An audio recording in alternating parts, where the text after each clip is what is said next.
There's a lot of things that go into this. It's not something simple. If it shows up in the field and it's wrong, it's wrong. We have to get it right the first time. We get this thing up there and it doesn't fit.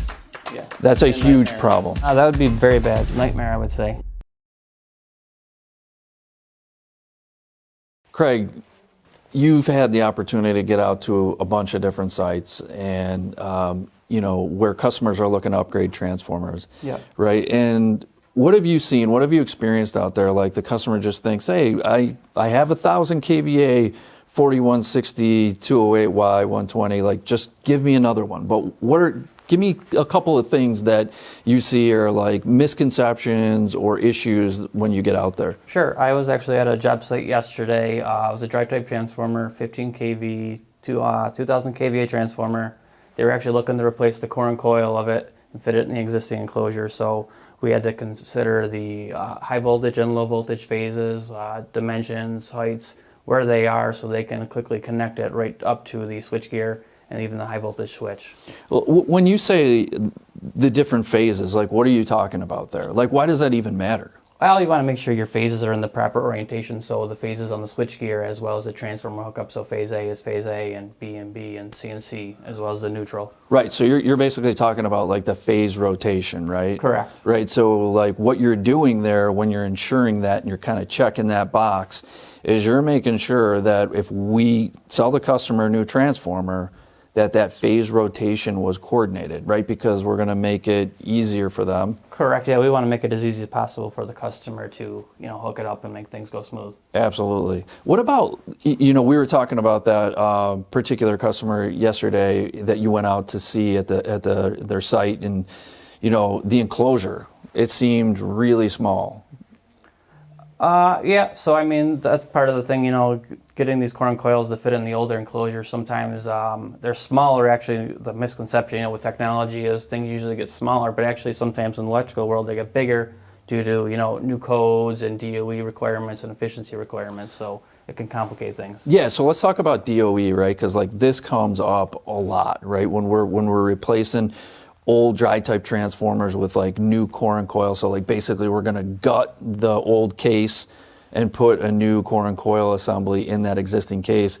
And we see this come up quite often, right? Like where the customer just thinks they can do a one-for-one swap. But DOE has actually increased the size of the transformers, right? Can you speak to that a little bit? Like the windings actually have gotten larger to, meet these newer efficiency requirements. Like a lot of the technology and things over time, we're getting more efficient to meet the requirements by government and whatnot. Yeah, right, because the Department of Energy has come to all the manufacturers of transformers in the U.S., or anybody, even if you're not a manufacturer in the U.S., but you want to sell transformers in the U.S., you have to meet like a minimum energy efficiencies, Correct. Right? Yep. So the way that the manufacturers do that, so the way that they mitigate their losses, if you will, so that they can achieve like the DOE requirements, is they make the windings bigger, right, to dissipate more heat. Exactly. Right, but obviously, just to kind of bring it full circle now, like you were talking about a minute ago, that causes a different issue. Taking that now larger footprint and trying to stuff it back into that existing case can be a challenge. Yeah, especially yesterday when they were using flex braid on the secondary side, so there's, it's already kind of constrained to an actual dimension and size. There's not really much of an adjustment there, as well as bus on the high voltage side, there's no flex or flexibility in that. Yeah, it's easy to take like a small core and coil and put it in a big enclosure, and the contractor has all sorts of leeway on how they're going to route cabling and bus, and there's tons of room in there to do it. But obviously, like what you're talking about here is it forced you probably, I would imagine, take a lot of additional measurements. And so talk to that a little bit. Yeah, I mean, a lot of dimensions in this scenario. Not only do we have to mention like the phases we were measuring, but we were also measuring like the base, because each core and coil mounts a little bit differently in there, so we wanted to make sure we got the right anchor points. We also had to get the right clearance and whatnot, the right distance between each phases, and like whether it's in the front, side, rear, or wherever that's facing. We want to make sure it's all the same. And why is that important, right? Like, why is taking all those extra steps and you actually going there? And this wasn't the first time you were there, by the way, right? Second time. Second time, and you're getting all these details like pinned down, ironed out. Why is it so important?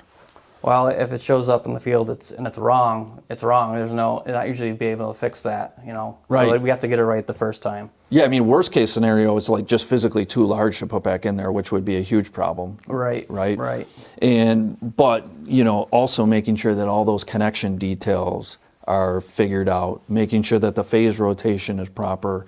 Like, at that point, could the customer probably make it work? Or, you know, if you got a good contractor? A good contractor might be able to make it work something, but it definitely would not be ideal at all. Absolutely. So, I mean, you're just basically going out there and just giving these customers like an awesome experience, going to make sure that this thing is custom built exactly for their application so that their downtime is minimal, and so they can just gut that old core and coil, put this new one in, everything lines up, and they can re-energize all in the same day. Exactly. Yep. Minimize that. Yep. Especially when you're talking like yesterday, this was actually on the 20th floor of a building. So, I mean, the crane cost, the rigging to get that in and out is very expensive. How are they getting it in there?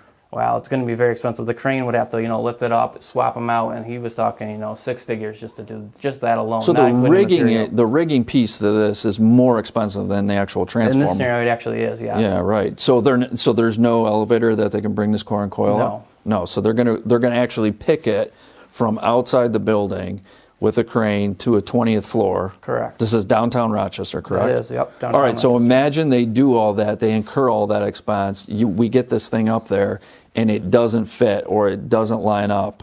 Yeah, That's a huge nightmare. problem. Huge problem, right? Yep.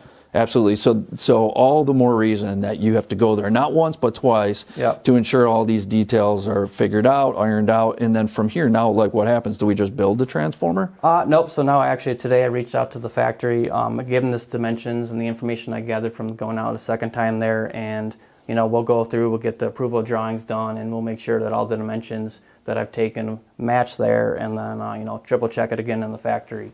Right. Or out in the field, excuse me. So you'll actually take that drawing, go back out to the field with the customer one more time, and at that point we're essentially triple checking what we saw the first time and the second time, and now, okay, here's the drawing, here's exactly how we're going to build it. Right.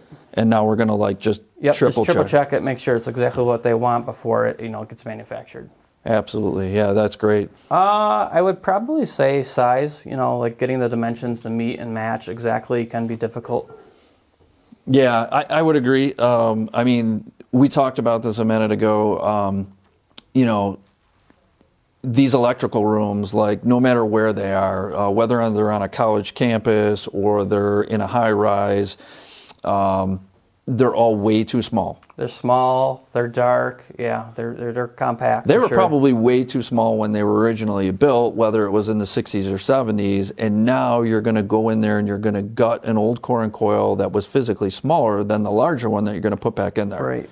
Right, so there's a ton of challenges that come with that. Yeah, yep. I mean, there was 3 of us in the room. One guy was holding the flashlight, another person a tape measure, and the other person jotting down the dimensions. So, and we were all snug in there. Yeah, that sounds like fun. It was, yep. You know, sometimes we might go out 2 or 3 times. Sometimes we might not go out at all.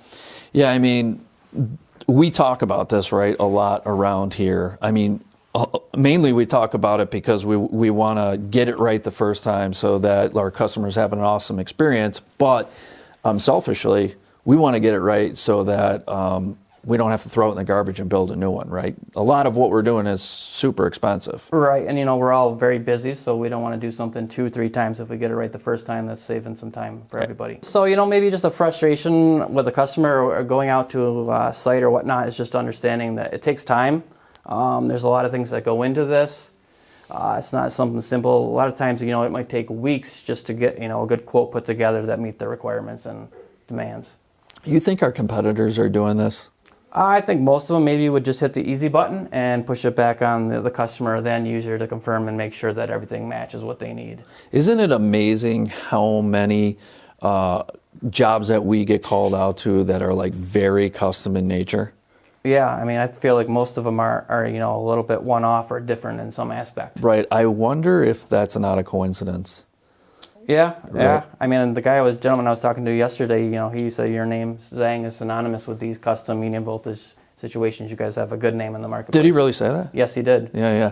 I feel like we have a reputation within the industry for doing the very difficult things that our competitors just can't do or won't do. Yeah, exactly. To your point, I mean, we're willing to go to these dirty facilities that are dark. In some cases, we've been to these places, there is no power. That's why they're dark, right? And we're willing to roll our sleeves up. Or get dirty, well, a little dangerous maybe in some situations. Well, no, never dangerous, Craig. I mean, yesterday we had to, pull out the cell phones with the flashlights on there inside the gear to, see. It was dark on the outside, much less inside the actual enclosure. Looking in there, it was very dark. How long did it take you guys to measure that? I think I was there almost 2.5 hours from start to finish yesterday. And how many hours did you spend at that site prior? A good hour the first time, then we know where it materialized and exactly what the customer's looking to do. More dimensions and more information was needed to be gathered. So a couple hours driving to and from and a couple hours on site, not once but twice. Yep. And then back here at the office, you'll probably spend another 2 to 3 hours like with drawing review and preparation. Right, just putting it together. This is before we have any kind of commitment or order or nothing like that. Yep. Right, and then suppose we get the order, then what? Yeah, then then all that kind of has to reoccur. You have to recheck everything, do the drawings and make sure that they meet what was needed, as well as just go through the process of processing the orders. Will you go back out to site one more time with those drawings in hand to triple check everything? It sounded like, yes, that was what was liked yesterday. They would like to do that again as we move forward, just for the comfort of both sides to make sure it's right. What about when it gets delivered? You gonna go? Yeah, I might go there. It might be interesting to see this transformer that we've sold them get hoisted up 20 floors in the air. So. And then when they go to put it in the enclosure, I mean, if there was a little something off, you might be able to make a recommendation. Might be able to make a recommendation or get the factory on the phone with a little help or assistance needed. Yep. Yeah. I mean, because how critical is it in a normal situation where they're retrofitting an existing transformer and they're in a normal situation, they're going to cut the power. They're going to disconnect everything. They're going to pull that thing out. In some cases, depending on where we're rigging transformers, they're actually just going to sawzall that thing up and cut it up and pull it out in pieces. Break it in pieces, like you said, just to get it out of there. So what happens if the new one that they're going to put in there, what if it doesn't fit, or what if it doesn't work, or what if all the details weren't worked out? Now they've just demoed the old one, they put the new one in and it doesn't work, right? How bad would that be?